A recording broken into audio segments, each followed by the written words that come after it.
அன்பு சொந்தங்களே, இந்த மாதிரி சாப்பிட்றது யார் தெரியுமா? இஸ்லாமிய சகோதரர் தான் இப்படி சாப்பிடுவாங்க. அதில் என்ன பலன் இருக்கு தெரியுமா? சொல்கிறேன் கேளுங்க. முன்னொரு காலத்தில், எனக்கு தெரிஞ்ச ஒரு காலத்தில் 15 வயசு இருக்கும். அப்போ நான் இந்த இஸ்லாமியர் சாப்பிட்றத நான் பார்ப்பேன். எங்கேயாச்சும் கடையில் சரி, வீடுகளை சரி பார்ப்பேன். அப்போ இவங்க சாப்பிடக்குள்ள நினச்சி, இவங்களுக்கெல்லாம் சாப்பிட தெரியாதுன்னு நினச்சி நான் மனசுல நினச்சிட்டு போய்ட்டுறேன்.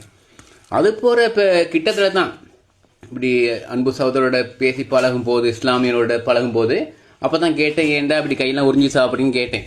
அப்போ தான் அதில் ஒரு சகோதரர் சொன்னார், இதை சாப்பிட்டா அந்த உமிழ் நீர்லாம் சேர்ந்து உள்ளுக்கு போகிற நேரம் சமிப்பாடு அடையும், சாப்பாடு டக்குன்னு சமிப்பாடு அடையும்.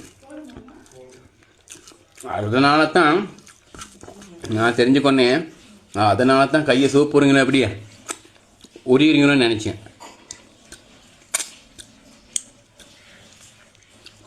நீங்களாம் எப்படி சாப்பிட்றீங்க? சாப்பிட்டு கூழ் அதுக்கு தானே குடிப்பீங்க இல்லையா? இனி கூழ் எதுவும் குடிக்காமல் கடையை சாப்பிட்டு முடிஞ்ச போகிறோம் கையை நல்லா உறிஞ்சிடுங்க, சூப்பரியாக இருக்கும். அப்போ டக்குன்னு சாப்பாடு செம்பாடு அடையும். நான் அந்த பழக்கத்தை இப்போ தொடர்ந்து செஞ்சுட்டு வரேன். உடம்பு ஆரோக்கியமாக சந்தோஷமாக இருக்கேன். இந்த சந்தோஷம் நீங்கள் படணுன்ற தன்னுடைய பயணங்கள். இன்னும் நிறைய அதிசயமான வீடியோகள் இருக்குது. நாளை சந்திப்போம். ஓகே, சந்திப்போம், சிந்திப்போம், செயற்படுவோம். இன்றைக்கி என்ன சாப்பாடு? கோழியும் புட்டும். பாய்.